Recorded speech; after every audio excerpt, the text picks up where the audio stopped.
Guys, good morning. Mangahoy tayo guys. Ay manguha ng panggatong. Si Rico ando na nagkuha na sa kalabaw. Kahapon, ang anak ko guys, nangunguha ko ng panggatong. Ayan o. Si Jericho, may ano ngayon guys. May trabaho, mag-umpisa na sa pagpagawa ng bakod si Ate Tisa. Mag-half day lang si Rico ngayon. Ay Jericho. Kasi mamayang hapon naman ang klase niya ay pasukan. Kaya thank you Lord at makapag half day siya guys. Kasi nakahiram na siya kahapon eh. Mamaloring ng pera guys. Kaya kailangan niya trabahuan ngayon. Dito na si Rico nagpapastol ay nagpaligo sa ating kabaw dito sa Minidam. Koy ato sa ko koy manguha ko kahoy.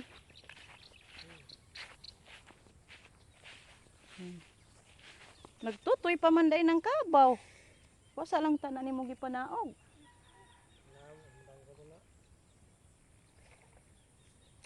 Hindi pa siya guys ha. Kunti na lang yung tubig sa ating Minidam. Nga next week punta na sa sapa. Di pa na siya kaligo. Ha?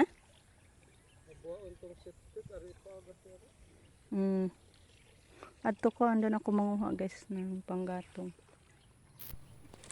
So mangahoy tayo guys.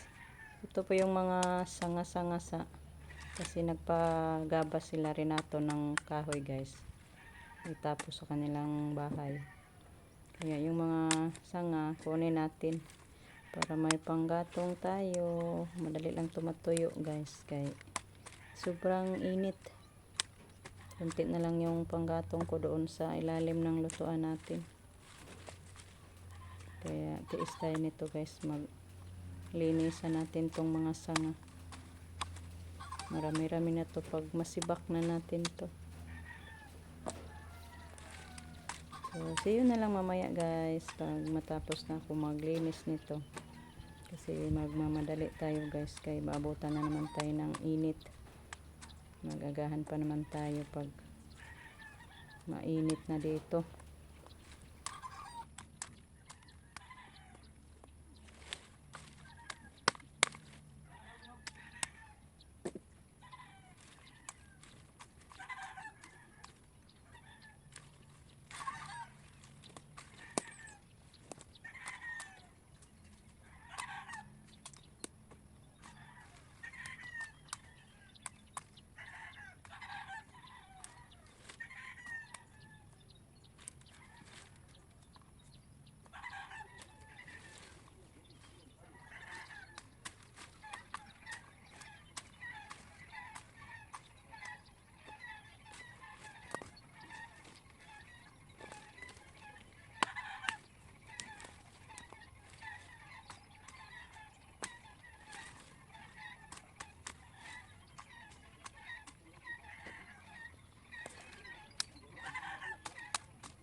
Hello guys, ayan pauwi na tayo guys kay nagigutom naman ko.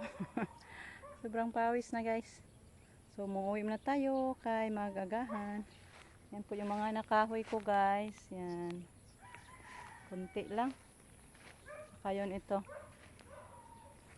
So mamaya na natin yan. Ipahakot na natin sa mga lalaki pag walang trabaho na. Doon na sila Jericho nag-umpisa na. sila Ken sa paggawa ng bakod ni ate. Tapos na siguro siya na nagagahan. Sobrang pawis na guys, sakit sa likod. So, see you na lang mamaya guys. Thank you so much sa inyong walang sampung suporta. Hello guys, ngayon punta ako, manguha ako ng limonsito. Ngayon dala-dala ko na yung guys. May magpahatid sa atin ng 10 kilos. Magkakuha ba kaya tayo? Marami pa bang bunga doon sa kaso mag lang guys, magbawg. Dala-dala ko na yung pangkuhit ko. Init na. Ay, ito pa yung nakuha ko guys. Konti pa. Mga 2 kilos pa yata to. Kuha tayo ng 10 kilos. Marami pa naman doon guys. Uwi muna ako kay iuhaw ko. Relax pa muna. Mamaya naman kay mamayang hapon pa namin to ihatid sa bayan. Nandun sila Jericho guys. Ano na sila gawa ng layout, nag-layout sila para sa bakod ni ate. Bakod kasi yung lupa ni ate. So yan guys, tapusin ko na lang muna yung ating video. Relax muna ako guys, mamaya na naman ako balik manguha. Landong-landong muna to gamay guys, kaya mainit na. Rami-rami naman din yung nakuha ko guys. Mga 3 kilos na. 3 kilos na yata to guys. See? Inom muna tayo ng tubig. Pampawala sa uhaw. So, thank you so much guys sa inyong walang sampung suporta. May the Lord bless us always. Good health. Bye guys. Amping.